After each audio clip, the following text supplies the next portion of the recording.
Hey guys, this is Gabrielle, and I'm here with another installment of Drag Race. This time we're reviewing the second episode of the 16th season with our second batch of 7 queens. I'm just going to get into it. Plain Jane shade is way too much for me. I'm glad she's being upfront about her feelings, but they need to space out the shade because honestly, it's starting to feel very performative and it's just too heavy. Like, we get it, you guys want a villain, but at least make it believable. I can tell this season's cast is full of queens who have good improv skills. The entrances would be so boring if it weren't for the snappy quips from queens who are clever and witty.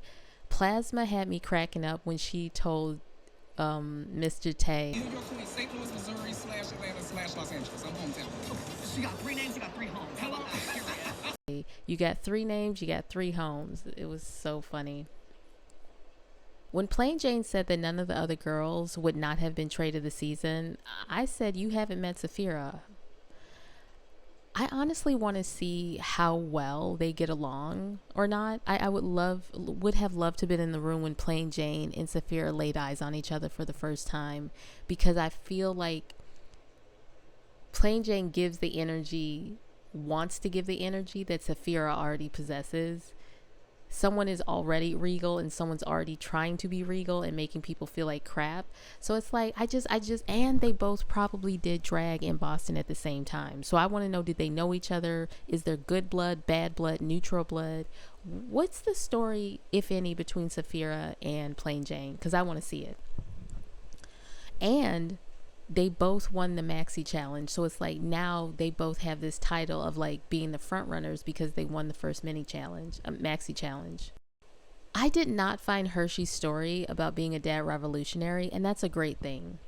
I love that Drag Race is introducing not just, young single people or maybe not so young single people that just are single and go out partying.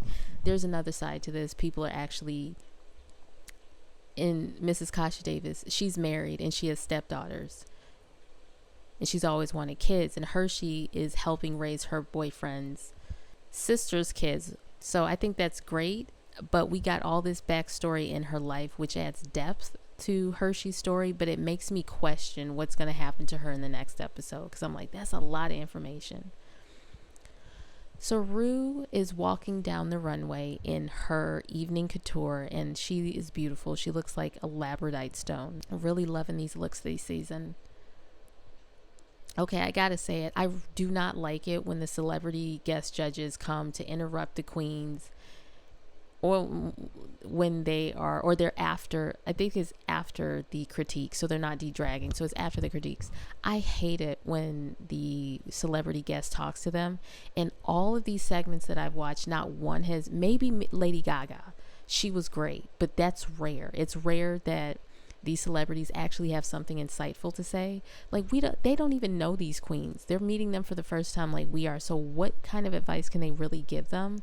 And it feels trite. It feels trite. Like when Becky G and Geneva Carr were talking, and Geneva's like, what do you want to see from me?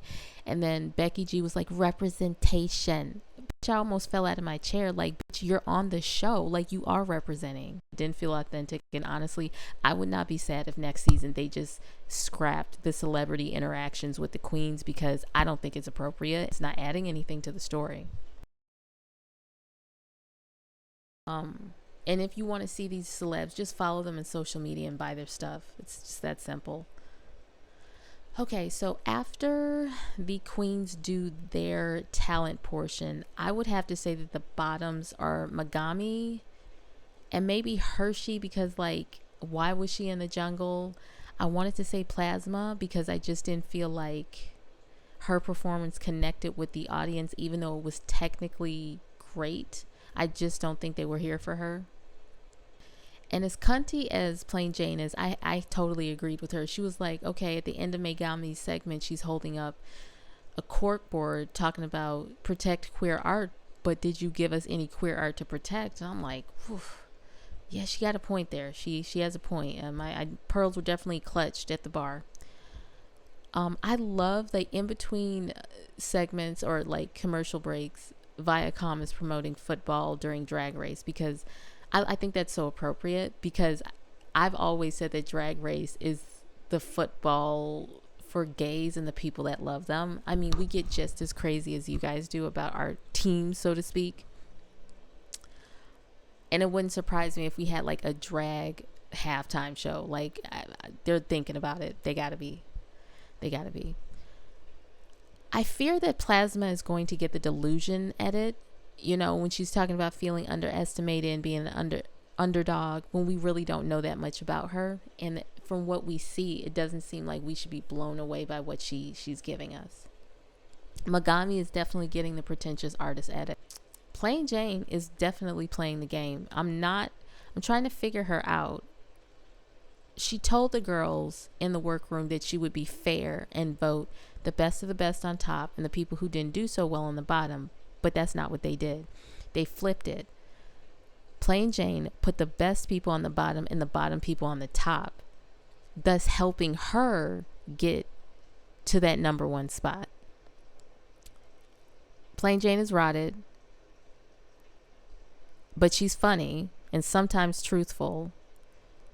And she's showing us that playing the game means choosing the devil you know. So this kind of attitude only works when you really are like 100% 10 toes down, like confident in your decision. When you're not self-producing, you're actually doing this because you want to. And I just don't see a whole lot of authenticity in Plain Jane. But she's hot, she's white, she's playing the game, so I suspect she's gonna go very far.